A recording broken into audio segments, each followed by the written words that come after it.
Anthony Joshua is under pressure to perform against Andy Ruiz and to make a statement. That's what I'm hearing a lot of people say in the build-up to his upcoming title defence against Andy Ruiz this Saturday. Okay, this is Anthony Joshua's US debut. He's fighting an opponent in Andy Ruiz who is known to the hardcore fans, but to the casual boxing fan is unknown. And to the casual boxing fan, Andy Ruiz is seen as a guy from down the pub. You know, a guy with this big beer belly who is short and is massively overweight. Now, Andy Ruiz may be a good bit short than Anthony Joshua. He may be overweight, but he can definitely fight. That's one thing the casuals don't really know, is that Andy Ruiz is a good fighter. He is, in my opinion, he's definitely a top 10 heavyweight, and he'll give Anthony Joshua some problems in this fight. Do I think Anthony Joshua is under pressure to perform in this fight? Yes, I do. And I do think he needs to make a statement in this fight. Now, Andy Ruiz has only lost once, and it was to Joseph Parker. A very close fight. A lot of people, I've said before, feel Ruiz won that fight. Me personally, I thought Parker just nicked it. It was close. It was definitely a close fight. And if you had Ruiz winning, no problem with that. It was close. Ruiz himself feels he won the fight, but he says he knows himself. He made mistakes in that fight. He maybe didn't press the action when he should have. And that was maybe what cost him in the end. It was a close majority decision. Okay? Now, we look at Andy Ruiz. We see a guy who is not too dissimilar from Alexander Povetkin. Okay, obviously they're not the exact same fighter. I think Andy Ruiz is quicker of hand, but Povetkin definitely has the quicker feet because Povetkin is, about 40 pounds lighter.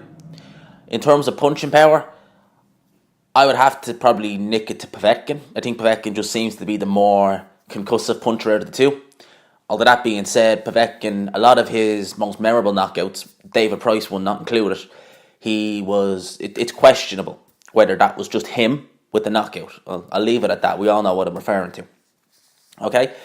So, Anthony Joshua, he had a lot of problems against Povetkin in the early half of that fight, when Povetkin was fresh. Obviously, when Povetkin tired, Anthony Joshua was able to get to him. Now, Anthony Ruiz, for someone who is as overweight as he is, I've never really seen much of a stamina problem with him. Now, he seems to be able to go and pace himself through the 12 rounds, because he's done the 12 rounds before, very well. And, he's a good front foot counter puncher. He is very quick of hand, but he's very slow of foot. As I said, he's carrying a lot of weight. So, it kind of counteracts itself. Whereas Povetkin against Joshua was quick of foot, not the quickest hands. It's the other way around with Ruiz. I think that Andy Ruiz going into this fight, he's in a win-win because he's nothing to lose. He's fresh coming off a fight against, what was the guy's name? Demetrenko, where he took no damage whatsoever. And he's going into this fight with a kind of, I got nothing to lose. I'm coming to make a go of this. And I definitely think Ruiz will make a go of this. Andy Ruiz doesn't strike me as a Charles Martin, someone who's going to go down at the first sign of trouble. I think Andy Ruiz is going to stick it. I think he's going to try his best to beat Anthony Joshua. Anthony Joshua is under pressure here because, as I said, this is his debut in the States. He's trying to break into the US market. The three fighters who have claim to a heavyweight title, which would be Deontay Wilder, Anthony Joshua, and obviously Tyson Fury with this lineal status, are fighting within a month of one another. Deontay Wilder's coming off a fantastic performance against Dominic Breazeale, where he possibly claimed the knockout of the year. Okay, he done a much better job in Breazeale than Anthony Joshua done. No questions asked. Okay, so I think that's added a bit more pressure onto AJ because Wilder is still known for that big knockout against Breazeale, and Joshua's maybe going to try and replicate that. I don't think he'll do it against Ruiz. I think he'll be able to stop Ruiz, definitely, but in that devastating clinical fashion, no, I don't think so. He's going to have the casual fans watching. The casual fans are just going to see, and I don't mean to have a go at Andy Ruiz because I think he's a very good fighter, but this big, fat, short guy. And they're going to look at that and think, how come Anthony Joshua's taking so long with this guy? Why can't he get rid of this guy, like that? Obviously, with the casuals, they don't know it's not that simple. Andy Ruiz, as I said, is a good fighter. He's never shown any punch resistance issues, so it could go some rounds. I think that the worst case scenario for Anthony Joshua in this fight, and I mean this, is that if we have a fight similar to the Joseph Parker fight, where it's going long, it's not an entertaining fight because the Joseph Parker fight was a stinker. And Anthony Joshua was losing rounds in there. Because although Anthony Joshua won by a wide margin in that Joseph Parker fight, I think a lot of people gave Parker a couple of rounds. I think I gave Parker 4 rounds in that fight when I watched it back a couple of times. So I think that's the worst case scenario for Anthony Joshua. I think the best case scenario for Anthony Joshua is that he dominates Ruiz and stops him in the mid round, because I don't think he'll stop him early.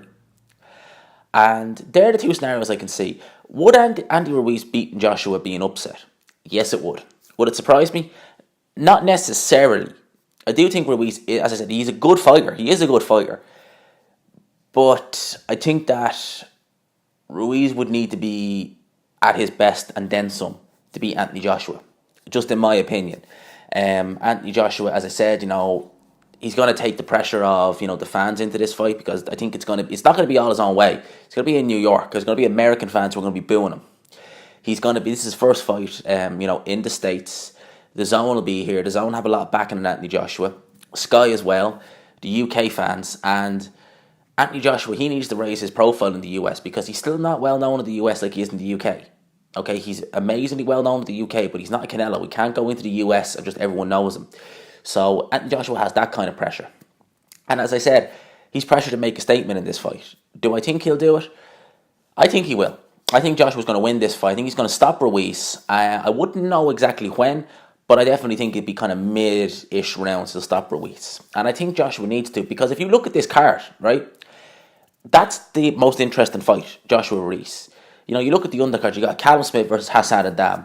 Do not want to see that fight. Hassan Adam, a middleweight who's chinny. No, thank you. Katie Taylor. I never cover women's boxing on this channel. That fight just doesn't interest me at all. And then you've got Josh Kelly, I should say, Chris Algieri versus Tommy Coyle, Joshua Buatsi. It's not a great undercard. So we need to see a spectacular main event, I think, from Anthony Joshua to save this. But anyway, that's my opinion on this. Let me know what you think down below. Do you think that Anthony Joshua is under pressure to deliver? Do you think that he will? Or do you think that the pressure might actually get to him a bit, and we might see a sloppy Anthony Joshua? Leave it all down below, let me know. Like the video if you liked it. As always, subscribe if you're new. And of course, I will talk to you after.